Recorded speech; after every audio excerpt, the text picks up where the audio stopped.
maybe maybe in which day Yeah.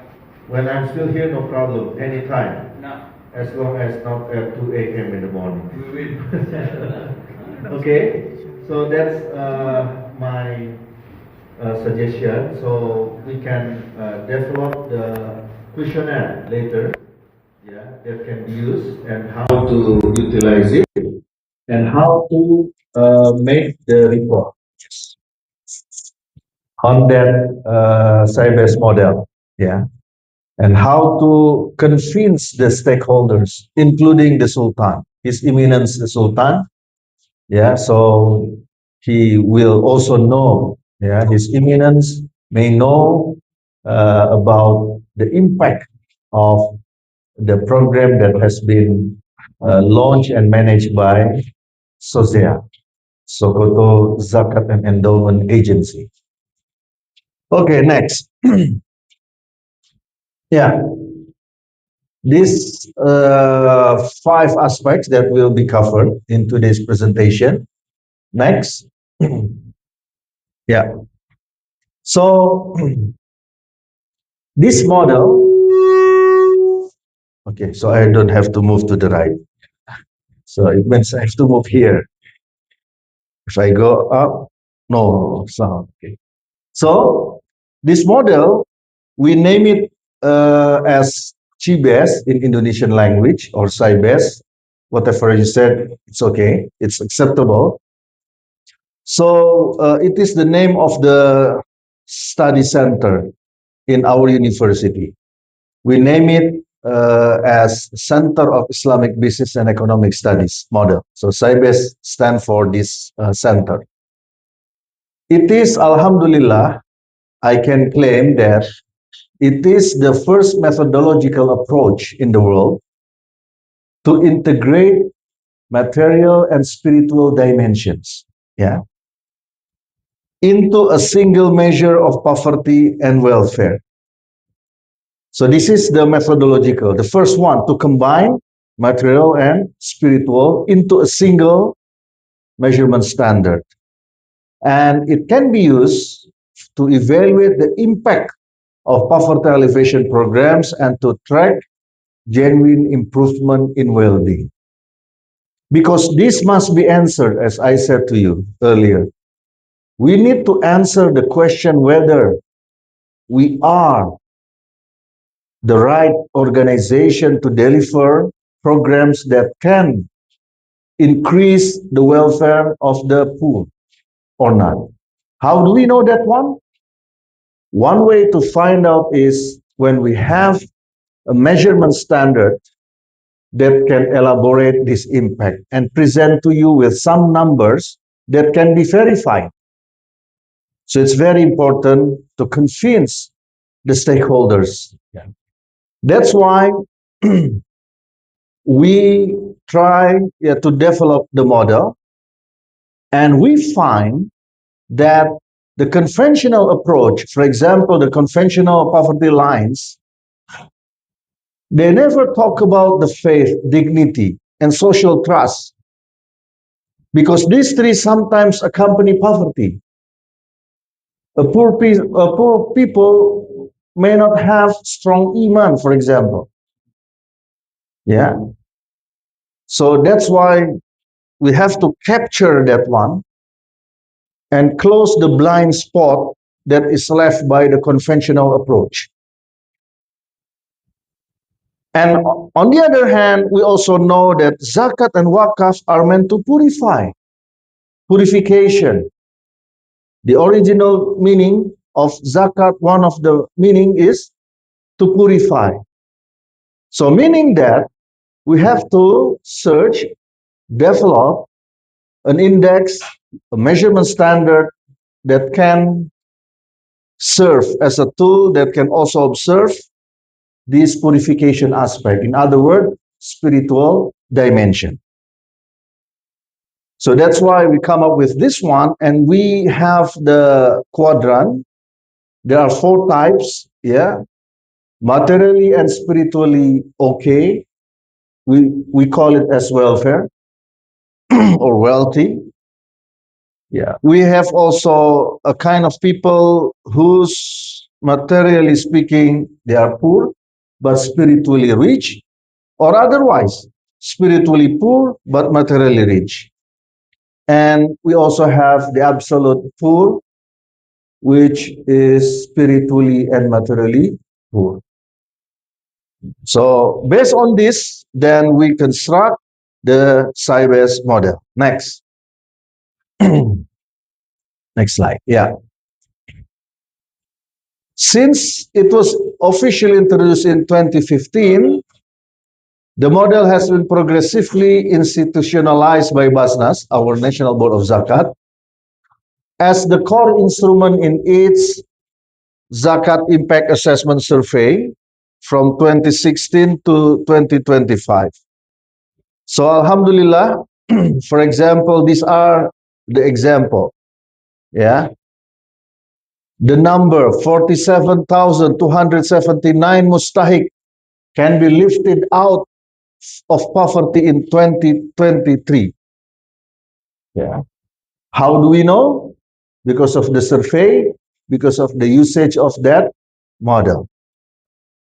Yeah. And out of 47,000, 21,000 of them can be lifted out from the extreme poverty. Yeah. In the year 2024, the number increases to 80,962 poor people. How do we know this? Because we apply this CBS model. Yeah. Okay. And 31,746 into 2024, they show significant welfare gains. How do we know? Because we have the instrument. You can imagine in your report, annual report, you put this number. What will people say?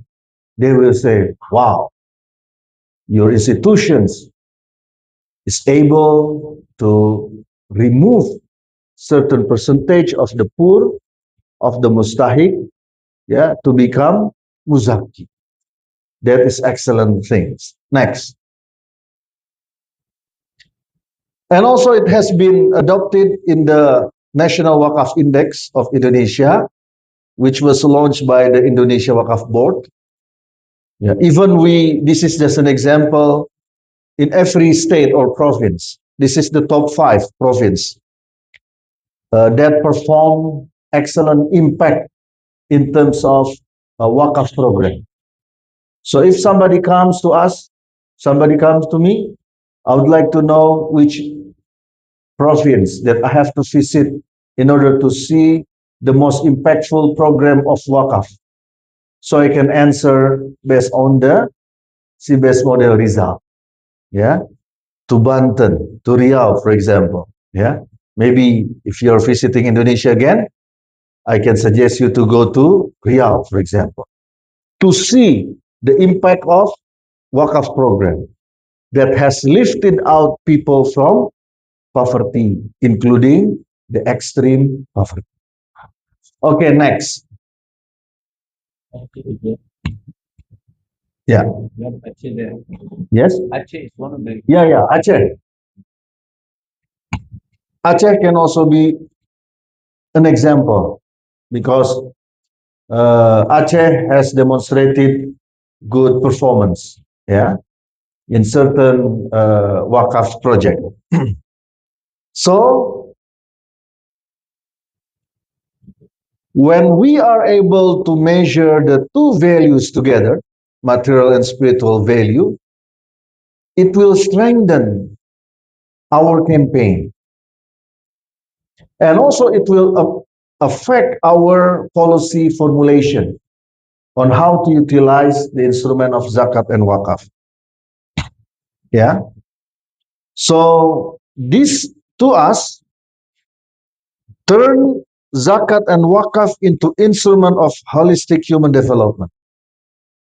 Because we believe zakat and wakaf are not only wealth transfer. Zakat is not only cash transfer. Wakaf is not only asset transfer. Yeah.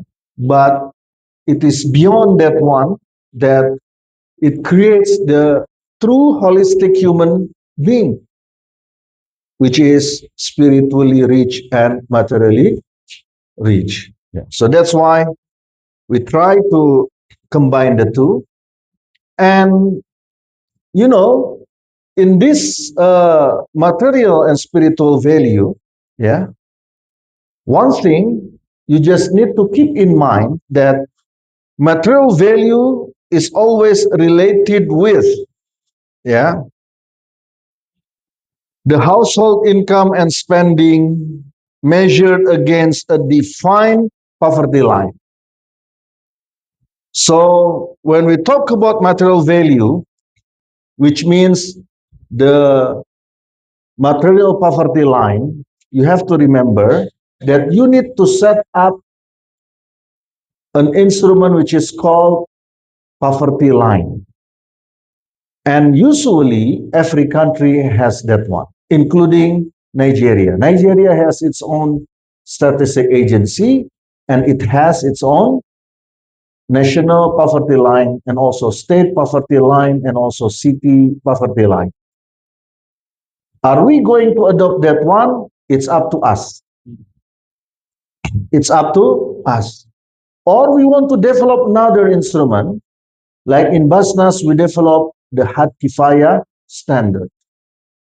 There are 7 dimensions measured in this Had Kifaya standard.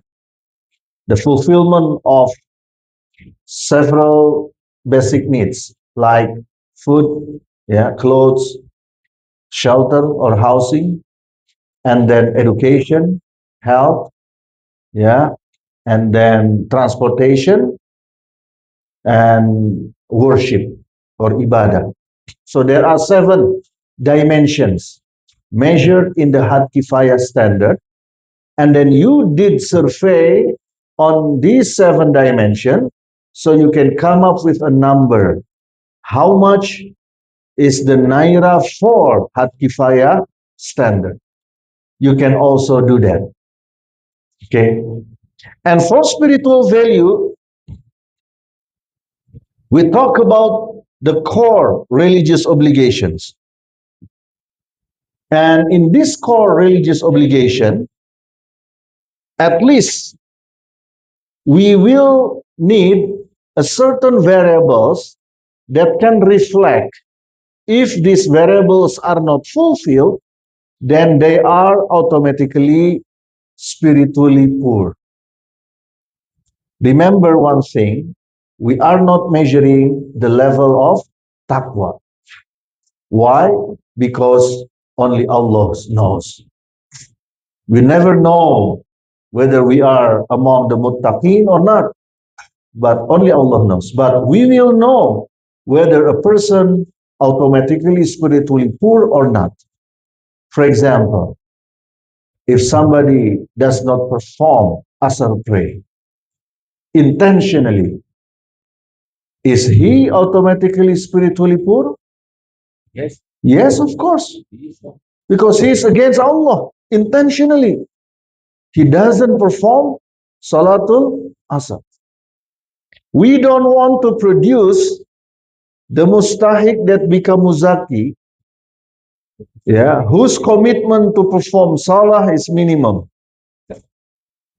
Yeah, we don't want to produce a muzaki that is basically coming from mustahik, whose fasting is not on regular basis.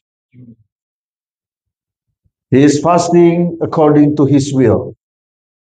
Day 1 of Ramadan, I'm fasting. Day 5, I'm not fasting because I have to play the World Cup. Yeah. You're amazing, Nigeria is in the World Cup. That's Indonesia dreams. Uh, so if your fasting is like that, what does it mean? It means you are spiritually poor because you are against Allah subhanahu wa ta'ala. So we calculate this one, we see the compliance, yeah, and then we combine the two, then we come up with an index which is called SIBES model. Next. Okay. So how to replicate this one? Yeah. How to turn a decade of Indonesian experience into a practical model for SOZE and Nigeria's wider Zakat and Wakaf ecosystem. Okay, next. There are 6 factors of successful replication. The first one, which is very fundamental, leadership commitment. Yeah. Recognizing SAIBE's model as an instrument to evaluate zakat and wakaf distribution performance is very important. It is highly required because without leadership commitment, it may be difficult to replicate the model. The second one, of course, we talk about the resources. You need to have adequate staff, expertise, budget, supporting facilities, and clear authority. But believe me, to our humble experience, the cost, yeah, of conducting the research, to our humble experience, it can be designed, let's say, not more than 5% of the right of Amil. Yeah, let's say if your collection is 1,000, your right of Amil is 125, 12.5. Then you can conduct by 5 naira, for example, less than 5%.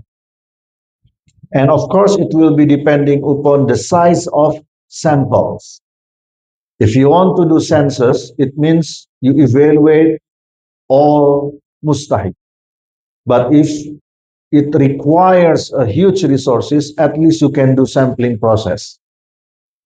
Yeah, so this is, related with the resources. And also the bureaucratic structure. Who will be responsible to do that? We need to know the workflows, the SOPs, and clear division of tasks across unit. In Basnas, for example, and also this is replicated in Malaysia, yeah, like in Zakat Kedah, etc. They have research unit, dedicated research unit. Yeah, in Basnas since 2016, they have dedicated research unit. So this unit is responsible to conduct the study. Yeah. And then communication, it is also very important. Yeah, communication internally and externally. Yeah. The distribution people should not feel that, wow, they are evaluated based on certain index. And then if we are not performing well, then Mr. Chairman will fire us. No, it's not like that. The orientation or the objective of having this kind of index is to give feedback to increase the quality of our program. That is essential. How to increase the quality of our program? Yeah. We cannot say we will increase the quality based on our feeling. I feel we need to increase the quality. No, it's not like that. You need a certain indicator that can help you, yeah, in creating better distribution and empowerment program. The fifth one is the local context fit, yeah, sensitivity to the social, cultural, and political character of each target area. This should be recognized. And the last one is networking readiness. Yeah, because I don't know here, but I think in general, of course, in every program, there must be somebody who become the PIC, right? Person in charge of the program located in southern part of Sokoto, for instance. So make sure that this network are ready and make sure that the flow of information can be given in a right way. Yeah, that's why in Basnas we already developed digital collection. Sorry, not digital collection. We have developed the platform, internal platform for collecting the data from our mustahik. Yeah, so the supervisor of the program, when they come to the field and observing the situation and condition of the recipients, so they just input the data online. So it doesn't require any, paper or etc. Yeah, so it's like that. We are also now developing the platform that can be used not only by internal of Basnas, but also by anybody. I hope it can be extended globally. Just like if you are aware of econometrics, we know IFUs, yeah. Prof. Aliu knows better IFUs, SPSS, something like that, to collect the data. And once you input the data, then the result is automatically coming out. Okay, next.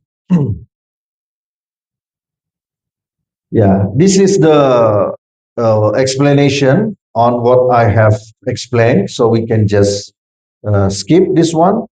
Yeah. Similarly, this one also. Next. Okay. Now the implementation roadmap. There are 5 concrete steps to calibrate, contextualize, and digitalize the SIBES model for Nigeria's Zakat and Wakaf institution. Next. Number one, which is very important, is you have to calibrate the material poverty line in Naira. You have to set up, if you want, local had kifaya or not, you can use the state poverty line. And because in SIBES model, the smallest unit that is observed is on family, meaning that if the poverty line is in per capita poverty line, you have to convert the per capita poverty line, you have to multiply it with the average number of family of the mustahik. In Indonesia, one family mustahik, yeah, the number of family mustahik is around 5 per family. Okay, so 5 per family. So meaning that if we use the, let's say, the national poverty line is $1 per capita per month. So if you have 5 members of family, the poverty line will be $5 per day per family per month. For example, this is just an example. Yeah, so you make sure that happen. Yeah, and if you want to conduct the had kifaya, yes, you can do that as well. And you can have different poverty line because of regional variation. Maybe in Lagos is different from Sokoto, or Sokoto is different from Kano. Now I try to remember several states, yeah. There are 36. Hopefully you don't ask me yeah, the name of these 36. 36, right? States. Yeah. Kano, Lagos, etc. May be different. Can it be applied at the same time? Yes. Yeah. You can apply at the same time different poverty line. Why? Because you need to synchronize it with the local situation. And even in one state, how many cities in Sokoto? 10, 5, 12? Anybody knows? This is the first quiz from me. What is the number of city in Sokoto? 10? 23. 23. 23. Let's say 23. Yeah, that's my jersey number. I have a favorite number. Yeah, as a football player when I was young, it's number 23. Yeah. So it matched. Yeah. Yeah. So if these 23 cities having its own poverty line, then no problem. You can apply this one. Yeah. So you don't have to equalize everything the same. No. Yeah. You can adopt so that, and the Cybers model, when it comes with certain number, it will reflect all these variances and differences in terms of poverty line. Yeah. So this is what we need to do. I'm talking about this replication because my assumption, the Sozecom team has been joining last year's training. Yeah, last year's training on Cybers model. I hope you still remember. So I don't want to repeat that one. Yeah, but in case you need to dig further about the model, yes, as I said to Mr. Chairman, we can have special session, yeah, outside this project 1.1. Yeah, inshallah. As long as I'm still here, so we can have at least 2 hours, yeah, if you want to dig further. But one thing for sure, maybe we need a time also to set up the questionnaire so that when I come back to Indonesia, you already know, yeah, the detail, the questionnaire, and how to dig the information.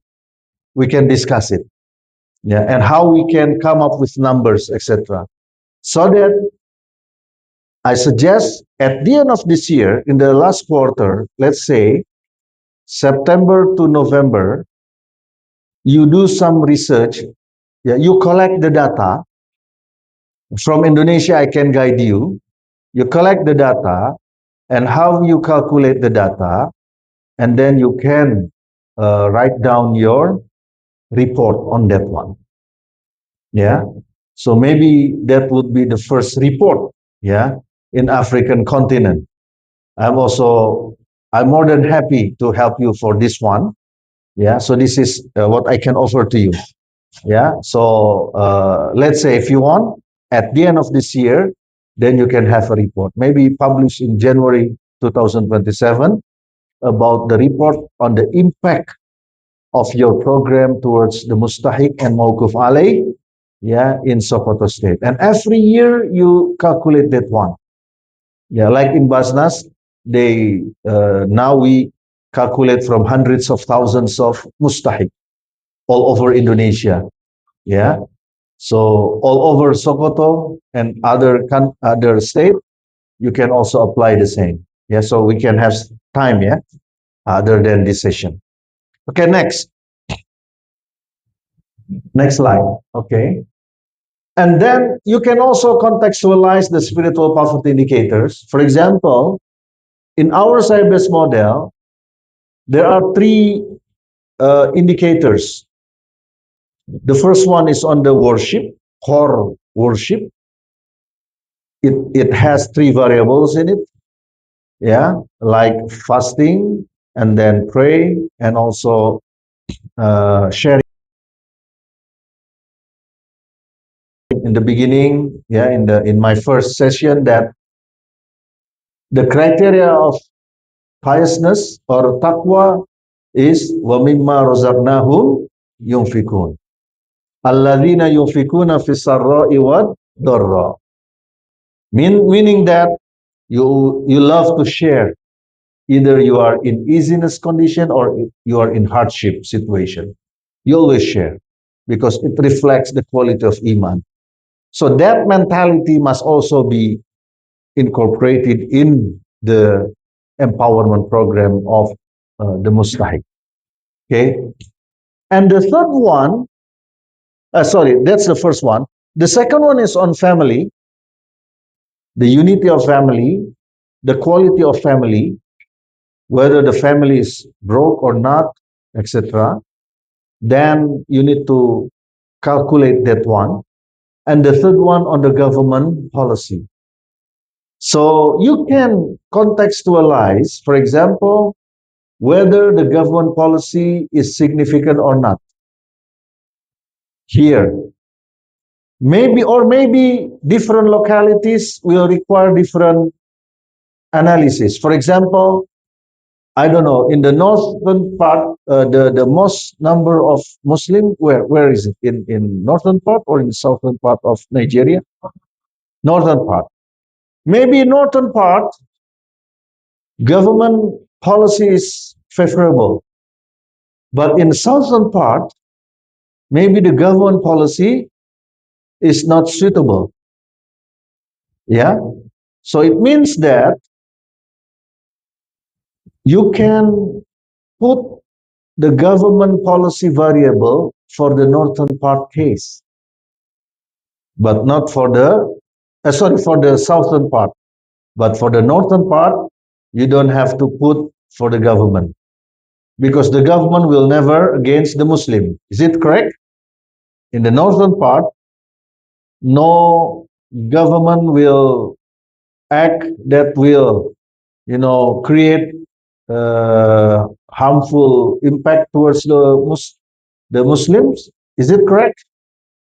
I don't know. Yeah, it's up to you. You can analyze that one. You can make that context. But in the southern part, yes, you can put.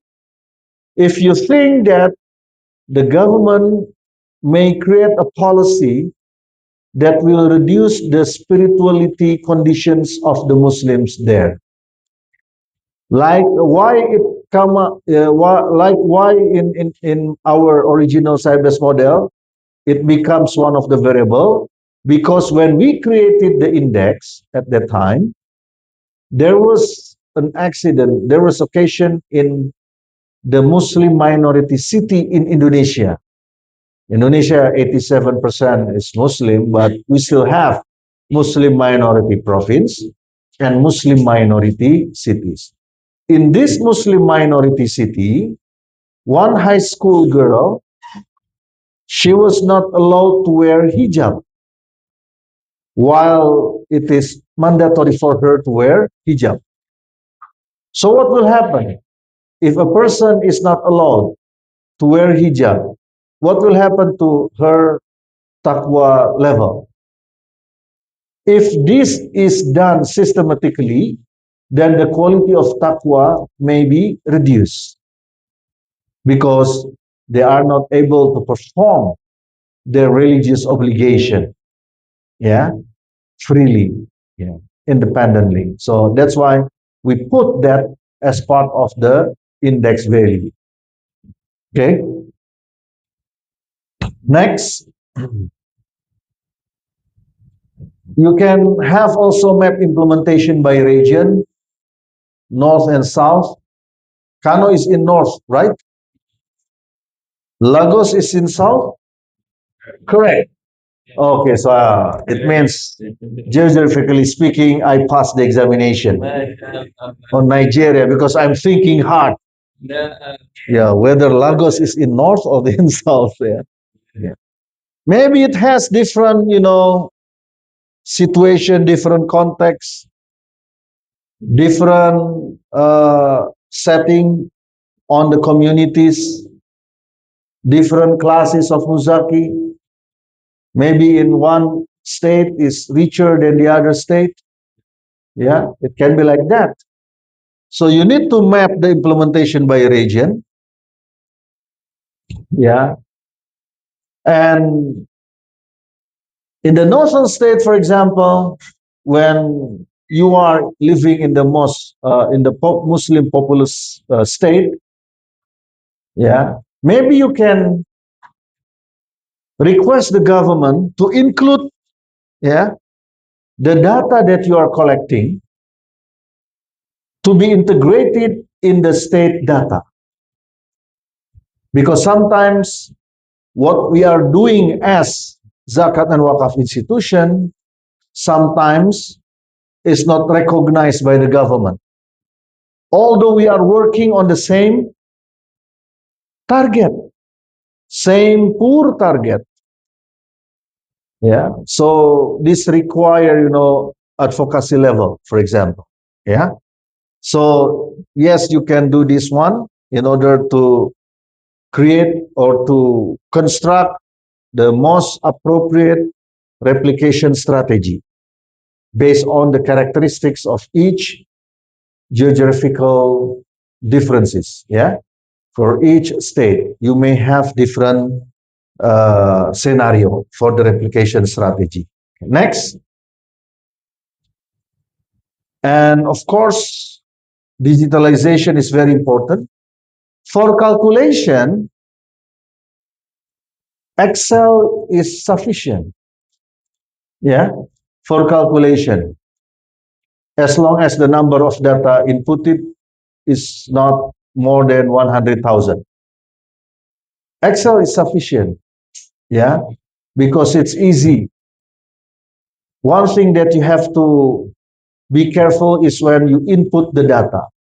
Make sure you input the data, yeah, on the same or on the exact, what do you call, on the exact column, etc. Yeah. So inputting the data must be careful, and using Excel will be sufficient to calculate. Yeah. But the problem is if you are just using Excel, then you need to create your own diagram. On the system that we are creating in Indonesia, once you input the data, you will get two things. Number one, you will get numbers. Number two, you will get the visualization, the graphic. So it is nice to see how we can put the table, the graphic automatically without making it. I think with your capacity, I believe you can easily creating a kind of software or platform, internal platform that utilize the progress, the technology, the digital technology. Yeah. Okay. And also training to local AMIL is also very important. So one of your program will be the training for AMIL so that they know how to dig the data and how to input and collect the data for the purpose of analysis. Next. The application is achievable, inshallah. Next. Thank you. Yeah. Inshallah. Yeah. This is just, how to replicate. Yeah. But again, if you want me to share with you, yeah, the detail on how to calculate, how to dig the data, and maybe if you need to how to get the information, as I mentioned earlier, then we can have some time, yeah, within this week. It's up to you. But if you think you already know and understand the Sybase model, then it will not be a problem for you. Yeah. So hopefully you can utilize this model, the index, and there will be four index as a result. Number one, you will have welfare index. Secondly, you will have material poverty index, and then spiritual poverty index, and the last one, you will have absolute poverty index. So you can imagine if for the next year's report, SOSIA has been able to reduce absolute poverty index by 27%, for example. Yeah. And SOSIA is able to increase the welfare index of the mustahik by 14%, meaning that you are able to convert 14% of the mustahik to become at least economically independent people. But the ideal one will be on the Muzaki. So it's a nice report, and people will be convinced, yeah, and even maybe the corporate sector, etc. Yeah, they will be attracted to donate more because what they have donated has a huge impact towards the recipient because you present the data that can be verified. It's very, very important. And if you are lack of staff, collaborate with the university. Yeah, ask the students to conduct research. Yeah, maybe for their thesis. Yeah, so that this will also give a good impact to you and to your relationship with your stakeholders. So let us start new era of zakat and wakaf management by having certain measurement standard that can be verified and that can convince other stakeholders that their zakat and wakaf are in the right hands. Thank you very much. Please, if you have any question, yeah, we still have 5 minutes. We are starting late, and the next speaker is already here. This session is for giving him a quiet rest. Okay, any question?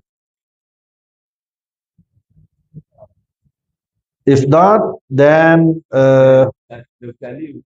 Yeah, sorry. I see the other side. Okay. About the Islamic model, Yes.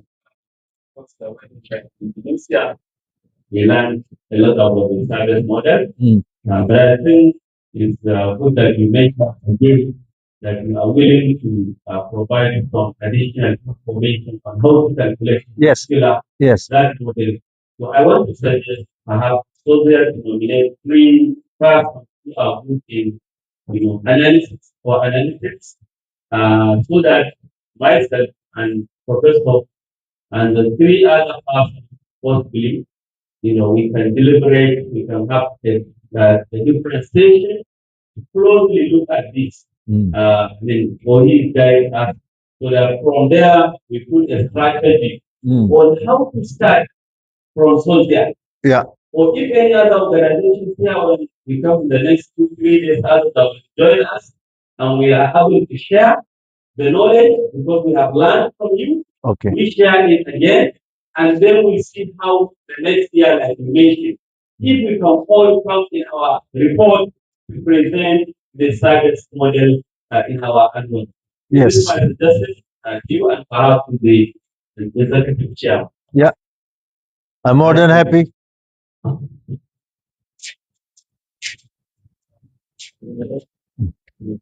Yeah. You should respond. Yeah.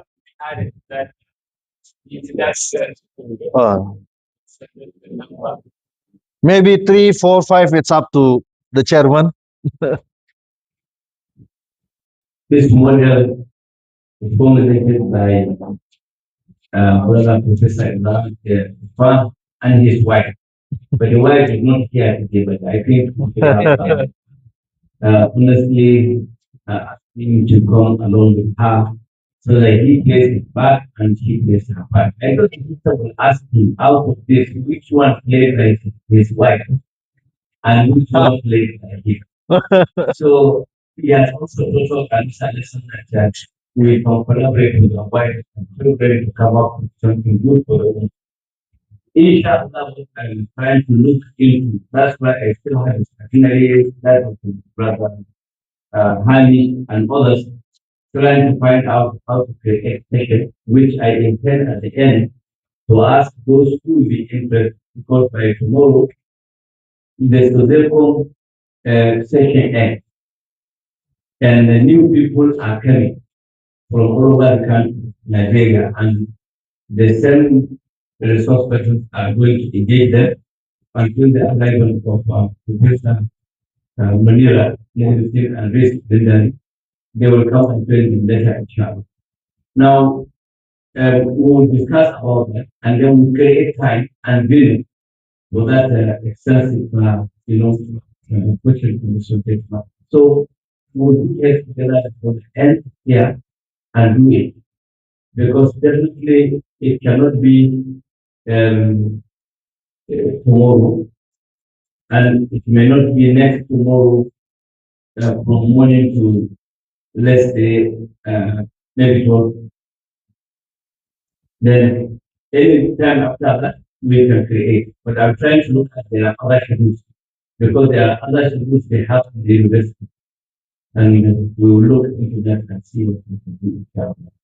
If you are interested, the chairman of this particular committee in charge of training It's Brother Mutala Garba and Director of Life. You know him, you don't know him, you can write. If he stands up and you see him, then you can submit your name with your details if you are interested.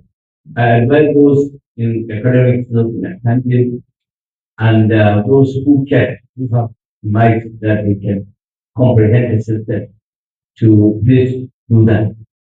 So that will not cost anybody. It is if we volunteer to do it and you are also volunteering to learn. But that would be very good. And then the termination rate is then the second one is for those of us who are from Azon that are here.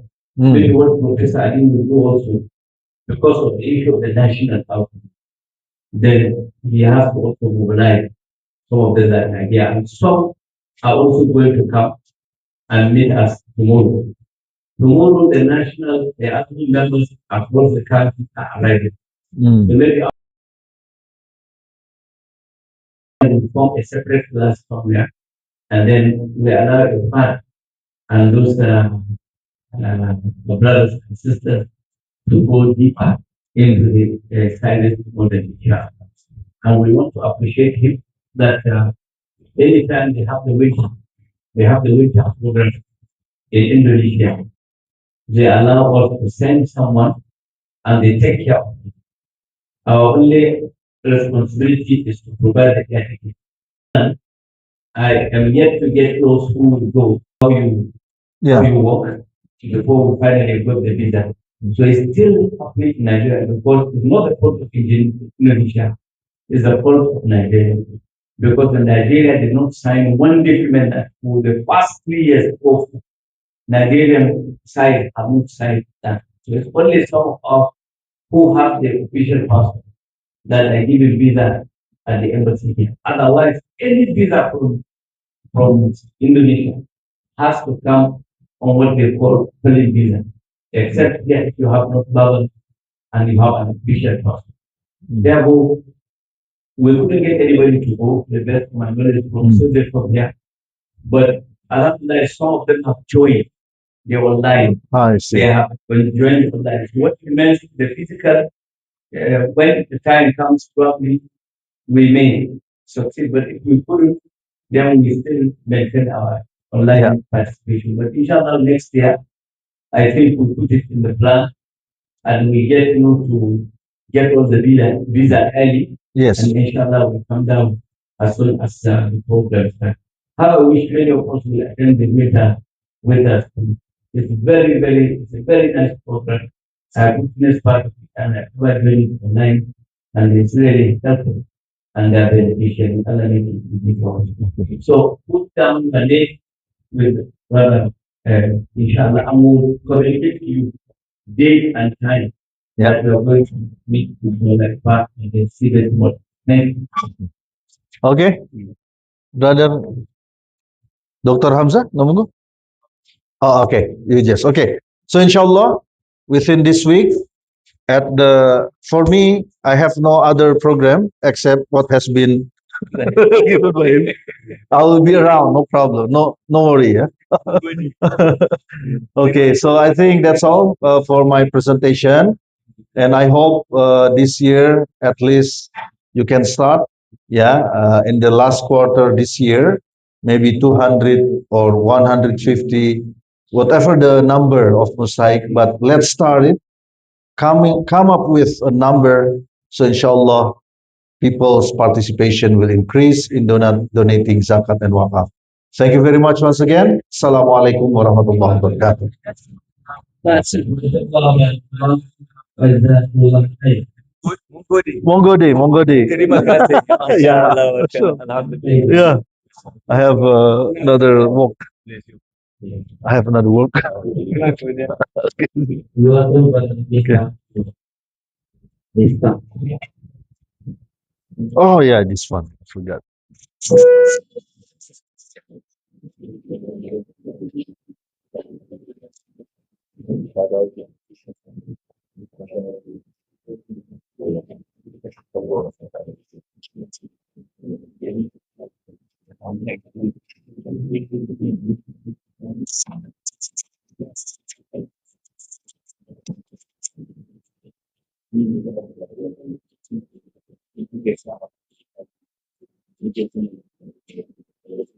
All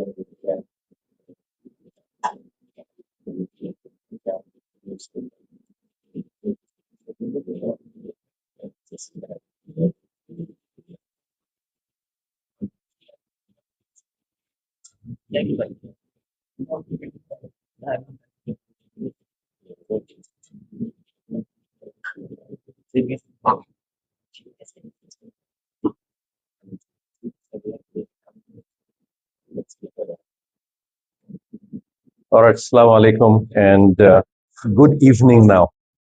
It's already 5:30. Okay, so Maghrib is at what time? 7 or 7:30? Maghrib. Maghrib is 7:15. 7:15. So okay, then we have enough time. 1 hour, then you can have rest before Maghrib. Okay.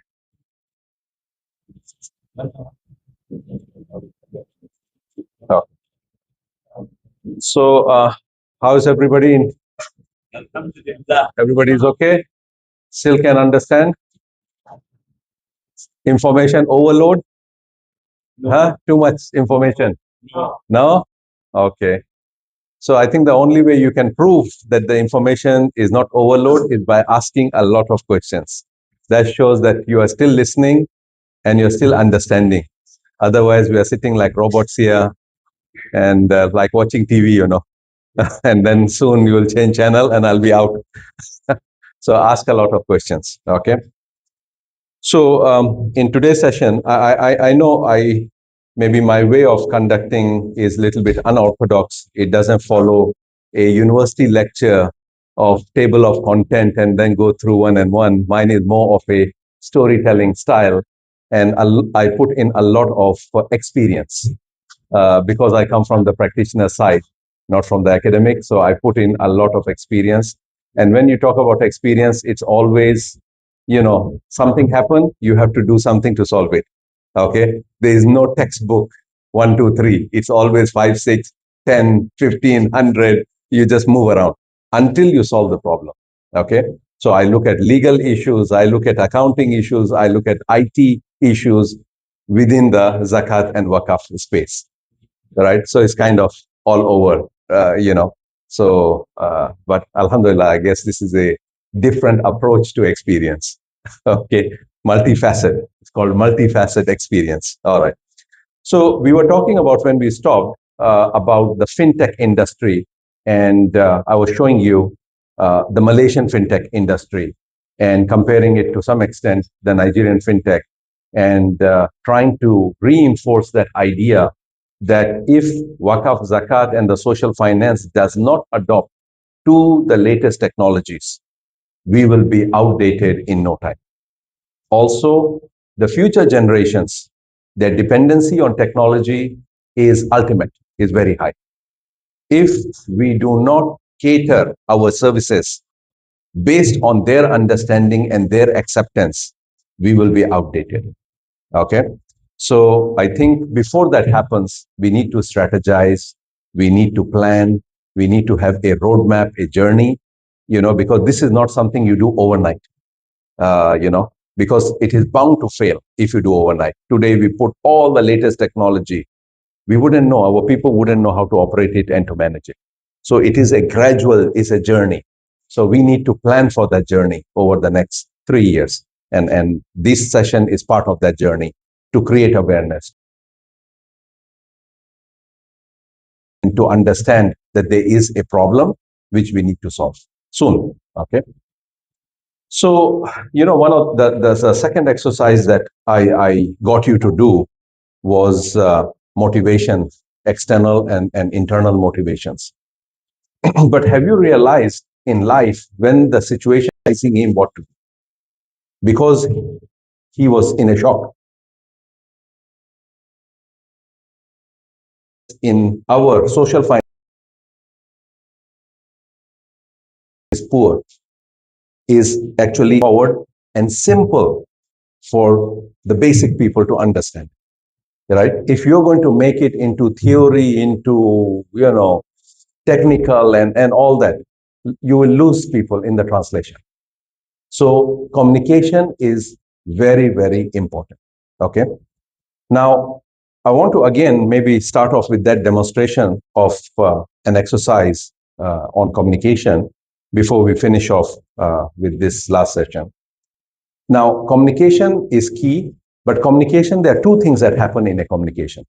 The speaking is one, listening is second. Understanding is secondary. But are you listening? Right? So I'm speaking, I'm doing my best, I hope, to convey the message to you. But are you understanding what I'm trying to convey? Listen, right? So a lot of time what happens is I may be telling you something, but you may be understanding something totally different, right? So that's very, very, very common. And that's where misunderstandings happen. That is where a lot of issues arise. Actually, there's no issue. It's just that it was said it in a different way and it was understood in a different way. And that is where the root of the problem starts. Okay. So to demonstrate to you that this communication, both speaking and listening, is critical in our professional lives, I'm going to ask two volunteers again to come out to demonstrate to you the importance of communication. Okay. Can we have two? Yeah. Is the same people, is it? No. No, let's do some different people. I know you guys are very motivated. Now I know you're motivated. So let's use different people. So I need two volunteers, maybe from this side of the, yeah. Anyone, come. Two people to volunteer. So, okay, we have, thank you for coming out. And we have the second volunteer. Thank you for coming out. Okay. So maybe we use this side. Okay, please, you're welcome. Thank you. Your name? What do you do? No, yeah. Yes. Training. No, training. Professionally, what do you do? Okay, I'm working on software Jakarta agency. Okay. Yourself? My name is Yahya Muhammad Yusuf. Okay. What do you do? I start. Okay. So we have two people from Sozicom. So let's demonstrate how their communication is within the organization or within themselves and their speaking and understanding. Okay. So the demonstration is going to be to create a scene. So let's create a scene that we are in the olden days, 10,000 years ago.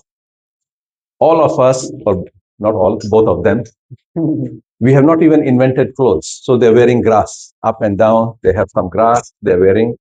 And they live in a cave. They don't even have a hut. They live in a cave. Can you imagine that? Very olden days. Okay. They don't know how to do farming, anything. All they do is they go out hunting for some animal, right? And that's what they eat. So they are cave people 10,000 years ago. So that is what you need to imagine in your mind. And these are our two, gentlemen from the cave. Okay. So let's set certain rules for them to communicate in those days. So you understand? You're cave people? Okay. Let's give them some names so that we know who is who. Okay. So we have Onka. Let's call him Onka. Onka. And this is Onki. Onki. All right. So we have Onka and Unki. They're two people that live in the cave and they hunt for their food. They don't do anything else. Okay. Now, Onka and Unki every morning get up in the cave and one of them goes out for hunting. Another one try to put up the fire or whatever they do there. Okay. And then he comes back with some animal, and then they cook it and they eat. Unfortunately, in those days, there's no language. So they don't know how to communicate with each other. All they do is and they shake their hands and all. They have no yes, no, no. They have no language. Okay? So how do they communicate? So let's create a scenario for them to communicate and let's see. And this is exactly what happens in our office. And I have seen it again and again. The boss will give one instruction, and by the time the paper or something comes back, is something else. Say, why? Because you have given to your secretary. Secretary have gone and talked to the engineer. Engineer has gone talked to the somebody. By the time it comes back to you, it's different.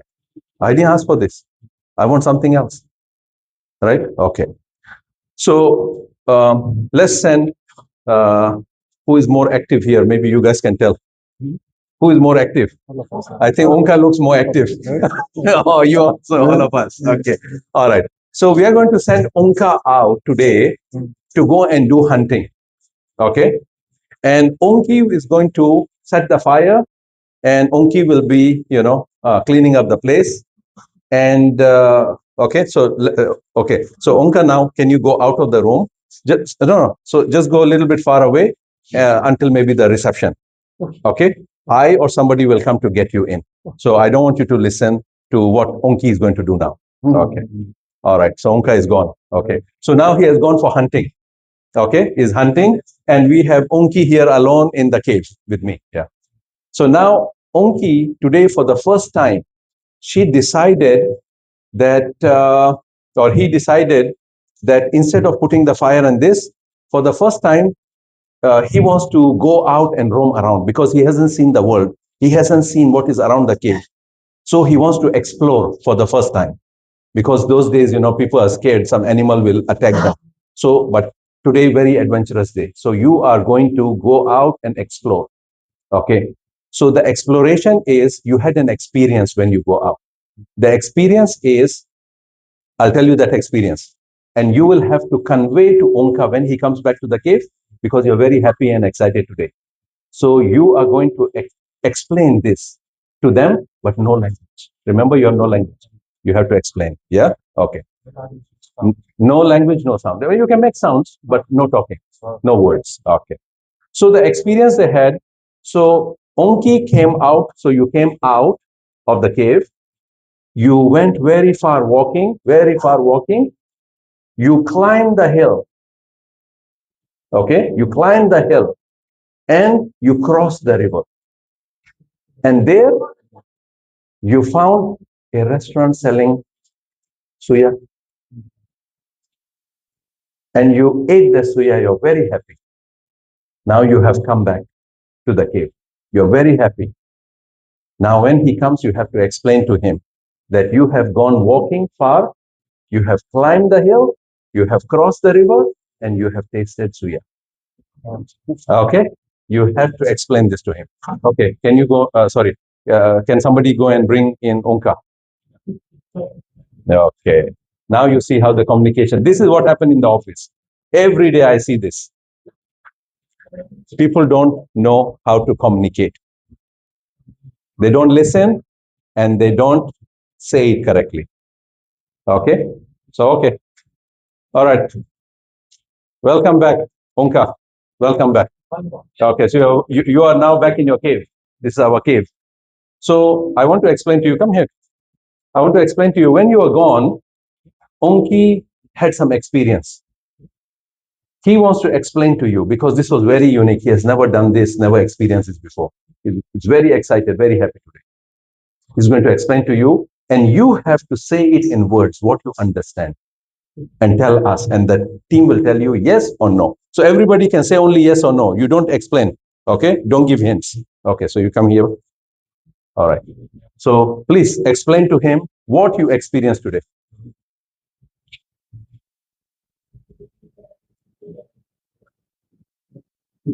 Say it, what you understand. What is he telling? Say it in words. Say. What is he saying?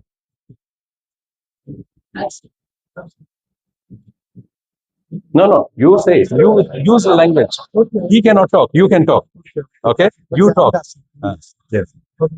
Okay, explain.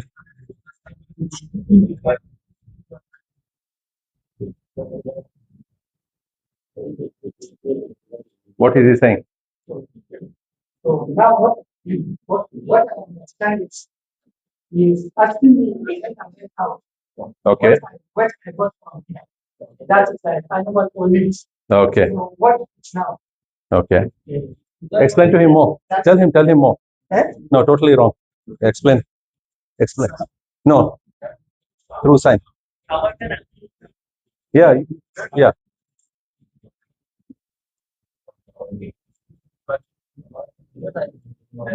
Say what you think. What I understand is Yeah. he's asking me when I went out Okay. to fetch a meat or fish or whatever, Okay. like meat Yes. or food. Okay. So during my leave, maybe we went somewhere Okay. and see many things for like a river and go up and down like hills. Okay. Okay. But you didn't explain the last part. The last part.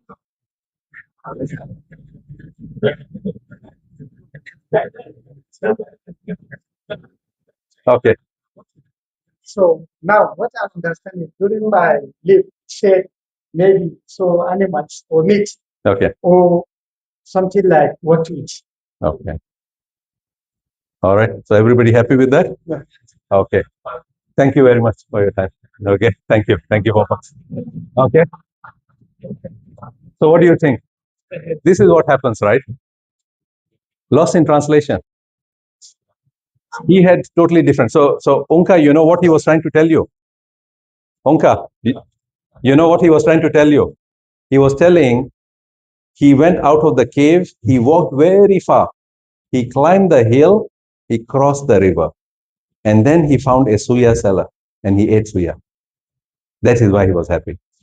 But your explanation was okay, few words were there, but do you see how complicated it was to guess? This is what happens. We get motivated, we cannot explain, right? Or we are explaining, but the other person is not understanding or is understanding something different. And then the instructions are followed through in a totally different, wrong way.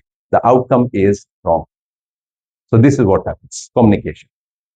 Okay. Very important. Listening and speaking.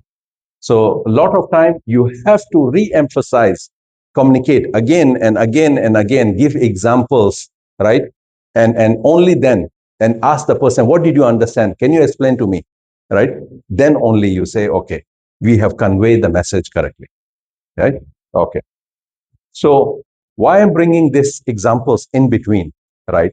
Because it has direct relation in how we work, whether it's motivation or communication. And our working experiences is what creates positive or negative outcome to the practice of wakaf or zakat. So it's very important how we deal and work with each other. So taking this to the industry, we talked about the financial technology industry and we talked about general financial technology industry. We focused on payment gateway, wealth management, and I think there was one more. We touched on three. Okay. But do you know also that in the last 5-6 years, the industry has started looking very specifically into Islamic financial technology industry. Okay. Islamic fintech. So there is fintech and now there is also Islamic fintech. Now, what is the difference between the two? The difference is very simple, single thing. Sharia certification. Okay. So if I am doing payment gateway business, and I want to make it into Islamic payment gateway, all I have to do is to apply the Sharia principles in collecting the money, saving the money, right, and dispersing the money. As long as the Sharia part is convinced and gives you the clearance, you are considered as a Islamic fintech. So in Malaysia or most of the countries, Saudi Arabia and Dubai and others, to convert your business into Islamic compliance, you bring in a Sharia advisor. So now they are Sharia advisors. These are people, from the ulama. You bring them in and they will do an assessment. They ask you a lot of questions. How do you collect the money? What kind of contract do you give them? What kind of receipt do you give them? So they look at your whole business process and flow. Based on that, they come out, certain things they may tweak, certain things they may change. And then once they're satisfied, then they say, okay, we will give you a certificate that your business is Sharia certified business. So based on that, you call yourself a Islamic financial technology. Okay. So now in the Islamic fintech industry, the industry seems to be growing very big, is growing faster than the conventional industry. And that shows that the Islamic Sharia compliant financial industry is growing faster, right, than the normal conventional. In 2021, the Islamic fintech business was around 79 billion US dollar. Okay. And it is predicted by 2026 or even 2030, it will grow to plus nearly 180 billion US dollar. So you can see the growth. Okay. And there are so many players getting into the Islamic fintech space of the business. Now, if you look at what specifically are they doing in the Islamic fintech space, okay? So, so there mainly is around capital markets, meaning investments, around talent base, okay, and few other areas. Okay. Now, which are the main countries that are very focused on Islamic fintech? Number one has been Malaysia, okay, but Malaysia, I think last year and this year has gone to number two. Saudi Arabia is number one now, just by 1 point, okay. So here, Malaysia is considered number two now this year. Saudi Arabia leads Malaysia, and then comes the third one is Indonesia, and then Emirates, UK, and it goes on to 20 countries, okay. Now you'll see some of the countries are in red. The reason why they're in red, even the non-Muslim countries are adopting Islamic fintech. UK, okay, United Kingdom, Singapore, Hong Kong, US, and Australia. They are adopting Islamic fintech even faster than other countries like Nigeria. So in UK, we have more Islamic finance and more Islamic fintech than Nigeria, surprisingly. Okay. So, I mean, this is something to think about for us. But I mean, even Australia, Yes. they have more Islamic fintech than Nigeria. Oh, yes. Yes. Do you see here in Nigeria anywhere? Yes, we are. Yeah. Yeah. So there. We are only ahead of Brunei. Yes. But Brunei, you know, is small. Is a 45-minute country. You can drive from one side to the other side of the country in 45 minutes. There's a small country. There's nobody there.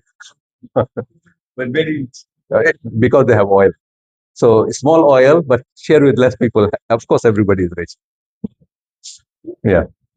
So, yeah. So this is something to think about, that Islamic fintech is growing so fast, right? Even the non-Muslim countries are adopting.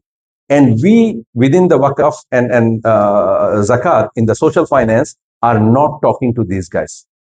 Okay, to microfinance, then led by some. So these are the areas from alternative finance to, and so can you, very big. Just imagine that you are in an industry and there are only 2 or 3 players in the industry, meaning new players have a lot of opportunity to come and make profit. But we don't know why a lot of players don't want to get into it.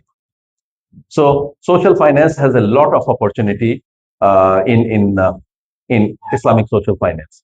Okay.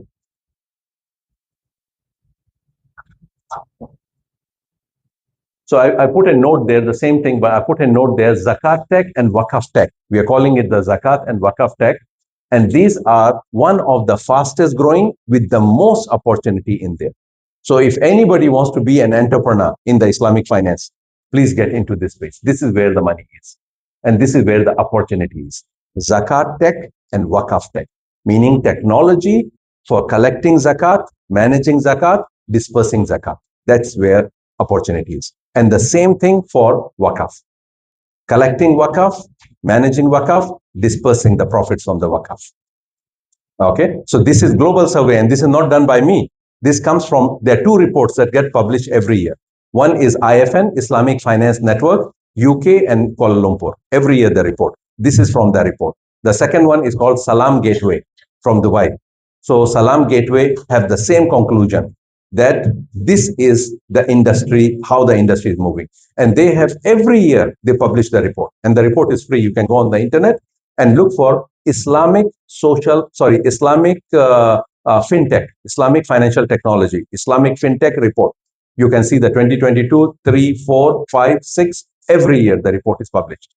So you can take the report and analyze from there and see the trend year over year. Islamic fintech is the fastest growing industry, and social finance has the most opportunity. In terms of dollar value, how much of dollar value is being managed under the Islamic fintech based on the country? Here, Saudi Arabia is first. Iran seems to be number 2. Then only comes Malaysia.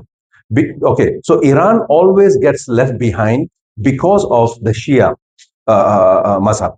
Okay, because they are minority. You can say in the global perspective of Muslims, Shia are minority, And because they're under sanctions and they're under so many issues, nobody seems to publish anything about them. But if you look at the collection of zakat and wakaf, right, in the Muslim world, Iran is number 2 in the world. And in terms of the financial technologies, because they're self-dependent, they depend on China only, right? Their technologies are very advanced. And I think we have seen that through the recent geopolitical war that is going on, that suddenly Iran seems to be so good. They can't be defeated. We thought they're just poor people, they don't have anything, everything is outdated. Suddenly we find that, wow, these people are so advanced. They're more advanced than Saudi Arabia, more advanced than Dubai, anybody, even seems to be more advanced than US. Okay, it's just because they have been closed in one cage. Nobody bothered to look inside the cage. Today they have opportunity to show, they're showing that they are really advanced. Okay, and of course for us, because of the Shia sect, we also say we don't really care what you do. We don't publish their results. But in the report, you will see that Iran seems to be leading second, then comes Malaysia, then Emirates, Turkey, and then Indonesia. Okay, Indonesia is quite unfortunate because of their population, such a large population, but the number seems to be saying so small. There are nearly 220, 240 million people in Indonesia. But if you look at the efforts around Islamic fintech is very low. Okay, but I guess over time they are also improving. I can see that they are putting a lot of effort and emphasis on the Islamic fintech. So they are coming up quite fast. So these kind of reports are something for us to gauge, like a speedometer. You need to know where you are, how fast you're moving, or how slow you're moving. So these reports, annual reports, show us what is the direction for us to move. All right, and this is where we see the technology efforts, which is the area, zakat, wakaf, or payment gateway, or which area. So this guides us. So do always keep an eye on these annual reports that get published. And most of them are free on the internet. You can just find them and read and study. Okay.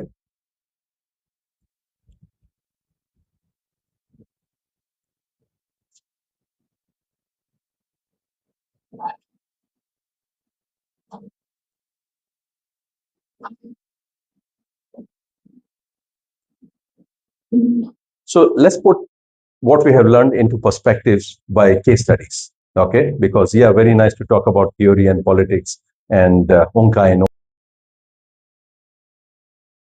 actually work in real life. Okay, so I want to share with you 2 case studies which I have worked on. So I'm quite intimately aware of the operations of these 2, and then from there, we can talk about others. But these are the 2 case studies I prepared. The first case study is called the Wakaf chain. Okay, Wakaf chain. Wakaf chain was a technology developed in 2017, okay, by my company, Fintera. And it became a premier technology for Wakaf. And I believe until today, I haven't seen any competition ever created around it. Unfortunately, there should be competition. Okay. But I guess nobody else saw the opportunity that I saw, and nobody actually went into that space, or maybe we dominated the space too much. We didn't allow anybody to enter. Okay, so Wakaf chain, the first. Okay, so Wakaf chain was first, but then the second case study is on application of the Wakaf into plantations industry. Okay, agriculture plantation. So these 2 I will take you through the details. So first case study on the Wakaf chain. So Wakaf chain, back in 2016 and 17, we were developing, and we went to the regulators like Securities Commission and Central Bank, and we tried to discover that what are the latest new areas that are growing within the fintech industry, and what licenses the Central Bank is going